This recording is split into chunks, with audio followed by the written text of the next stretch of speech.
Sir, ഇറാനുമായി വീണ്ടും യുദ്ധത്തിന് ഇസ്രായേൽ തയ്യാറെടുക്കുന്നു എന്ന റിപ്പോർട്ടുകൾ കഴിഞ്ഞ ദിവസങ്ങളിൽ വന്നതാണ്.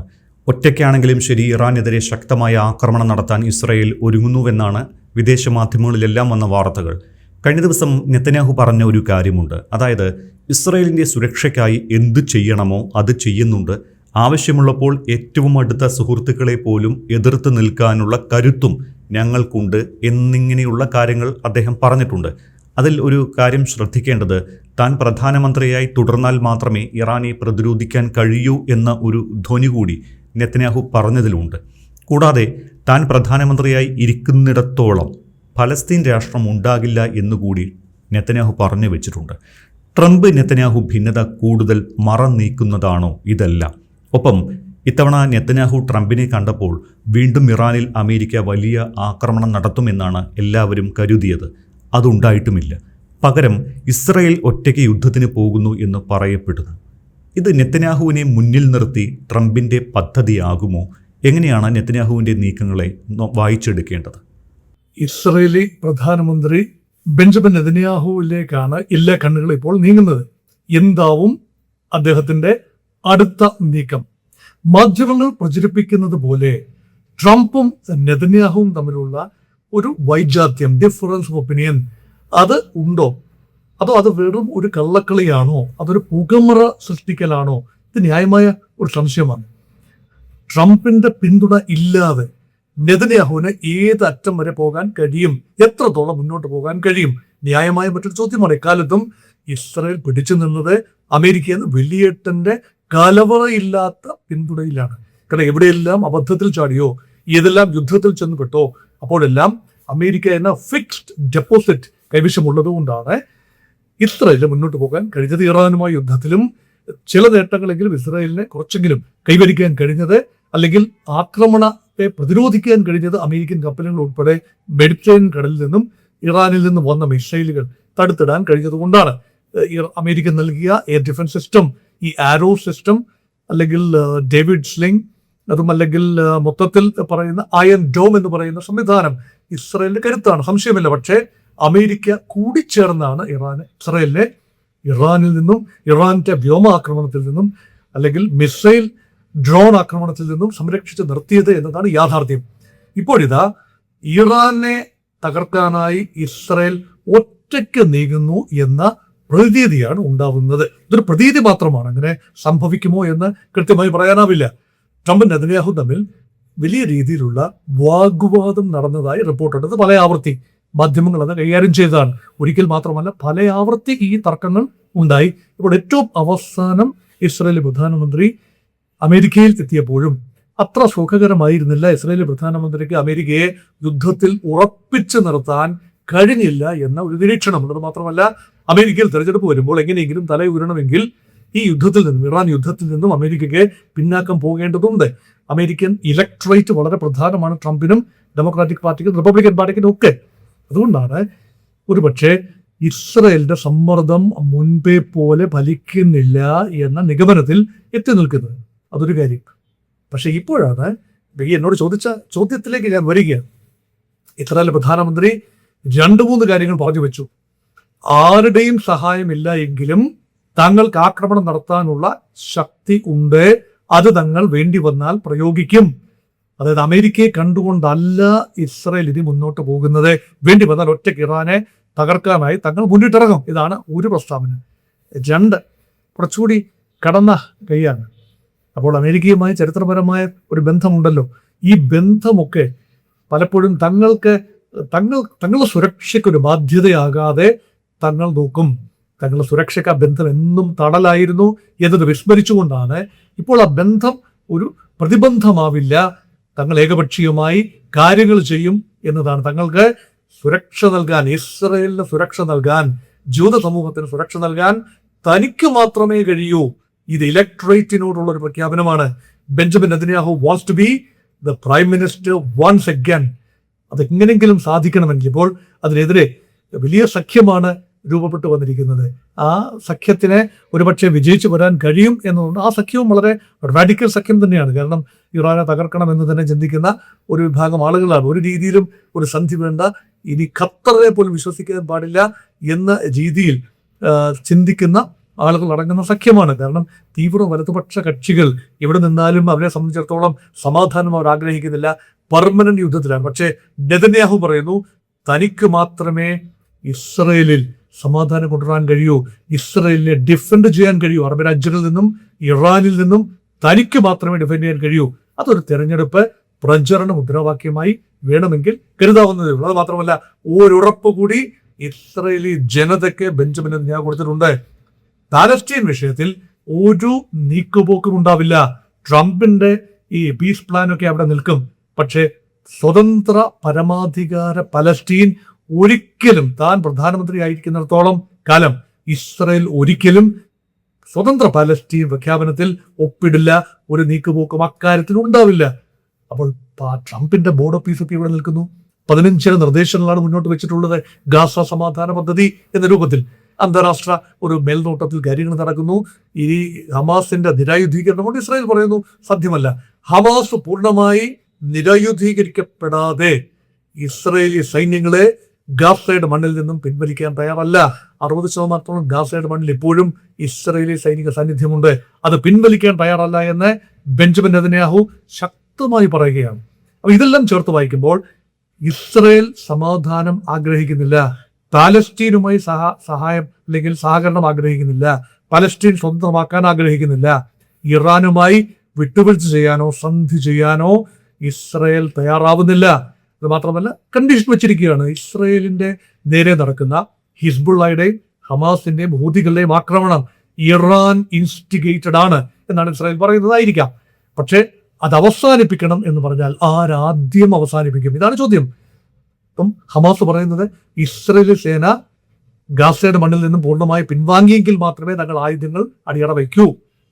തിരിച്ചാണ് ഇസ്രായേൽ പറയുന്നത് പൂർണ്ണമായി നിങ്ങൾ ആയുധം അടിയറ വെച്ചാൽ മാത്രമേ തങ്ങൾ പിന്മാറൂ. അപ്പൊ ഇതിനിടയ്ക്ക് എവിടെയെങ്കിലും ഒരു വയമീഡിയ ഒരു കട്ട് ഓഫ് പോയിന്റ് വേണമല്ലോ, അതിപ്പോൾ കാണാനില്ല. അത് മാത്രമല്ല ഇറാന് നേരെ നിരന്തരം ആക്രമണം തങ്ങൾ തുടരും എന്നാണ് പറയുന്നത്. പിന്നെ ഇത് എന്തായിരിക്കാം സംഭവിക്കാൻ പോവുക? യഥാർത്ഥത്തിൽ ഇപ്പൊ മധ്യപൗരസ്തീനിക സാധ്യതാപരമായി കാര്യങ്ങൾ ഇപ്പൊ ഉരുത്തിരിഞ്ഞു വരുന്ന ചിത്രം, അത് ഒരുപക്ഷെ പ്രൊജക്ഷൻസ് ഒന്നും അല്ല എങ്കിൽ പോലും നാളെ ഇങ്ങനെ സംഭവിക്കുമെന്ന് പറയാൻ ഞാൻ ആളല്ല. ഒരിക്കൽ പോലും അങ്ങനെ പറഞ്ഞിട്ടുമില്ല. പ്രേക്ഷകർ തെറ്റിദ്ധരിക്കരുത്. ഒരിക്കലും നാളെ ഇങ്ങനെ സംഭവിക്കും, അങ്ങനെ സംഭവിക്കും, അങ്ങനെ താങ്കൾ പറഞ്ഞില്ലേ എന്ന് ചോദിക്കരുത്. അങ്ങനെ ഒരിക്കലും ഞാൻ പറഞ്ഞിട്ടില്ല. സാധ്യതാപരമായ കാര്യങ്ങളാണ്. ഇപ്പോൾ നിലവിലുള്ള സാഹചര്യങ്ങളെ വിലയിരുത്തുകയും അതിനുള്ള പ്രൊജക്ഷൻസും അത് ഇപ്പോഴത്തെ നിലവിലുള്ള സാഹചര്യം അനുസരിച്ച് മുന്നോട്ട് പോക്ക് എങ്ങനെ എന്ന് മാത്രമേ ഉള്ളൂ. അല്ല നാളെ ഇന്നത് സംഭവിക്കും എന്ന് ആർക്കും എനിക്കെന്നല്ല, ഈ തീരുമാനമെടുക്കുന്ന ആളുകൾക്ക് പോലും ട്രംപിനോ നെതന്യാഹുവിനോ മസൂദ് പെസഷ്കിയാനോ മുജ്തബ ഖുമൈനിക്കോ ഒന്നും പറയാനാവില്ല. അത് പിന്നെ എന്നെ കേൾക്കുന്ന പ്രിയപ്പെട്ട പ്രേക്ഷകർക്കും ഊഹിക്കാനേ പറ്റൂ, ചിന്തിക്കാനേ പറ്റൂ, പറയാനാവില്ല. അതുകൊണ്ട് ഇപ്പോൾ ഉരുത്തിരിഞ്ഞു വരുന്ന സാഹചര്യങ്ങൾ ഇങ്ങനെയാണ് സൂചന നൽകുന്നത്. ഇസ്രയേൽ പ്രതിരോധം പരമാവധി കടുപ്പിക്കും. കാരണം ഒരു ആക്രമണം എന്ന് പറഞ്ഞാൽ ഇപ്പോൾ അമേരിക്കൻ പിന്തുണ ഉണ്ട് എന്ന് ഉറപ്പുവരുത്തിയതിനു ശേഷമാണ് ഫെബ്രുവരി 28 സിങ്ക്രണൈസ്ഡ് ആയിട്ടാണ് ആക്രമണം നടന്നതെന്ന് ഓർക്കുക. വളരെ സിങ്ക്രണൈസ്ഡ് ആയിരുന്നു. അമേരിക്കൻ വിമാനങ്ങൾ പങ്കെടുത്തു, ഇസ്രായേൽ വിമാനങ്ങൾ പങ്കെടുത്തു, റോക്കറ്റുകൾ ഉണ്ടായിരുന്നു, അമേരിക്കൻ യുദ്ധവിമാനങ്ങളിൽ നിന്നും പറന്നുപോക്കിയ എയർക്രാഫ്റ്റുകൾ, അതുപോലെ F-35 വിമാനങ്ങൾ, ഇതെല്ലാം തന്നെ വിവിധങ്ങളായ ഘട്ടത്തിൽ ഉപയോഗിക്കപ്പെട്ടു. ഫെബ്രുവരി 28 ആക്രമണമായിരുന്നു ഏറ്റവും തീവ്രതയുള്ളത്. പിന്നീടുള്ള ആക്രമണങ്ങളൊക്കെ ഭാഗികമായിരുന്നു, പല പല സെലക്ടിവിറ്റി ഉണ്ടായിരുന്നു. മറ്റേത് it was an all out attack, it was a preemptive kind of strike. Iran അവിടെ നേരിട്ട് ഏകപക്ഷീയമായ ആക്രമണ വിധേയമാവുകയായിരുന്നു. ഈ ഒരു കോർഡിനേഷൻ വളരെ നിർണായകമാണ്. അതുകൊണ്ട് ഇപ്പോൾ ഒറ്റയ്ക്ക് ഇസ്രായേൽ ഇറങ്ങി പുറപ്പെട്ടാൽ അമേരിക്കയുടെ പിന്തുണ ലഭിക്കില്ല എന്ന് മാത്രമല്ല, നാളുകളിലെ ഭൗമരാഷ്ട്രീയത്തിൽ അത് വലിയ മാറ്റങ്ങൾ ഉണ്ടാക്കാം. ഇതാണ് ഇപ്പോൾ സൗദി അറേബ്യ ഇതിനെ വാച്ച് ചെയ്യുകയാണ്. സൗദി അറേബ്യ ഒരിക്കലും ഇസ്രായേലുമായി സന്ധി ചെയ്യാൻ തയ്യാറല്ല. ആ സൗദി അറേബ്യയും UAE തമ്മിൽ തന്നെ ഡിഫറൻസസ് ഉണ്ട്. അതിനുള്ള കാരണം UAEയുടെ ഡിഫൻസ് സംവിധാനം എല്ലാം തന്നെ ഒരുക്കി കൊടുത്തിരിക്കുന്ന അമേരിക്ക മാത്രമല്ല ഇസ്രായേലും ചേർന്നാണ്. ഇസ്രായേലിന്റെ അയൺ ഡോമിന്റെ ഒരു മിനി പതിപ്പ് UAEക്ക് മേലും ഒരു മെലാപ്പ് പോലെ, ഒരു കവറിങ് പോലെ ഉണ്ട്. അപ്പം അവിടെ സഹകരിക്കാൻ തയ്യാറാണ്. അബ്രഹാമിക കരാർ ഒപ്പിടുക വഴി UAE ഒരു കറുത്ത ആടായി മാറുകയാണ് ഈ പറയുന്ന GCC മേഖലയിൽ. സമാനമായ രീതിയിലാണ് ബഹ്റൈനും സമാധാന കരാർ ഇസ്രായേലുമായി ഒപ്പിട്ടു അബ്രഹാമിന്റെ പേരിൽ. ഇപ്പോൾ സൗദി അറേബ്യയുടെ ടേണാണ്. അബ്രഹാമിക കരാറുകൾ ഒപ്പിടുന്നതിന്റെ അറ്റം വരെ വക്ക് വരെ എത്തി നിന്നിട്ട് പിന്മാറിയതാണ് 2023. ഇനി അത് സാധിക്കുമെന്ന് തോന്നുന്നില്ല. പ്രത്യേകിച്ച് ഒരു വിശാലമായ സൈനിക കൂട്ടായ്മ തുർക്കിയോടും പാകിസ്ഥാനോടും ചേർന്നുകൊണ്ട് ഒരു സൈനിക കൂട്ടായ്മ ഉണ്ടാക്കുന്നത് ആത്യന്തികമായി ഇസ്രയേലിനെ ലക്ഷ്യം വെച്ചുകൊണ്ടാണ് എന്നാണ് എനിക്ക് ചിന്തിക്കാനാവുന്നത്. ഇറാൻ എന്നത് താൽക്കാലിക പ്രതിഭാസമാണ്. അവസാനം എല്ലാ ഇസ്ലാമിക രാജ്യങ്ങളും എല്ലാം സന്ധി ചെയ്ത് ഒരുമിക്കാൻ ഇവൻച്വലി സാധിക്കുമായിരിക്കും. പക്ഷേ ഇസ്രയേലുമായി സന്ധി ചെയ്യാൻ ഇസ്ലാമിക ലോകത്തിന് ഈ രീതിയിൽ ബുദ്ധിമുട്ടുണ്ടാവാം. അങ്ങനെ ഇസ്രയേൽ മാത്രമായി ഒരു ആക്രമണം നടത്തിയാൽ അമേരിക്കയുടെ താല്പര്യം അവിടെ കുറഞ്ഞു വരും. ഗൾഫ് രാജ്യങ്ങൾ തങ്ങൾ സുരക്ഷ നോക്കിക്കൊള്ളാം എന്ന് പറഞ്ഞാൽ അമേരിക്കൻ ഇൻവോൾവ്മെന്റ് കുറഞ്ഞു വരും. മധ്യപൂർവ്വ പ്രദേശത്തെ ആകമാനമുള്ള അമേരിക്കൻ എക്സ്പോഷർ കുറഞ്ഞു വരും.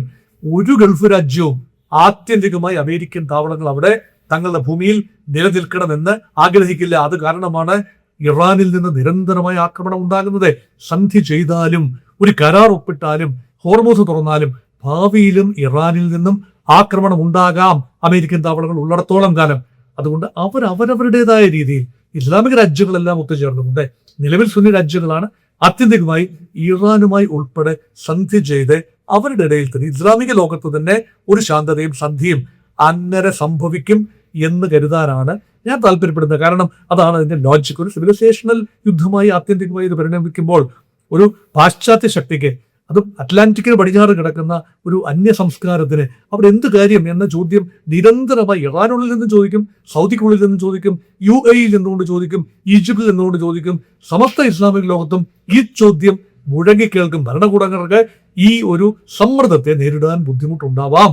അതുകൊണ്ടാണ് പറയുന്നത് ഇസ്രയേൽ ഏകപക്ഷീയമായി ഇറാനെതിരെ ആക്രമണം ഇനി നടത്തിയാൽ അമേരിക്ക കൂടുതൽ വെട്ടിലാകും. അമേരിക്കൻ താവളങ്ങൾക്ക് അവിടെ ഈ കാര്യമായ അപ്പോഴും ഇറാൻ യുദ്ധം ഏകപക്ഷീയമായി നടത്തിയാലും അമേരിക്കൻ താവളങ്ങൾക്ക് നേരെ ഇസ്രയേൽ ആക്രമിക്കും. അതാണ് നിലപാട്. ഇറാന്റെ നിലപാട് അതാണ്. ഇറാൻ ഇസ്രയേലിനെ ആക്രമിച്ചേക്കാം, തിരിച്ച് പ്രത്യാക്രമണം നടത്തിയേക്കാം. അതൊരു കാര്യം, അത് സ്വാഭാവികമാണ്.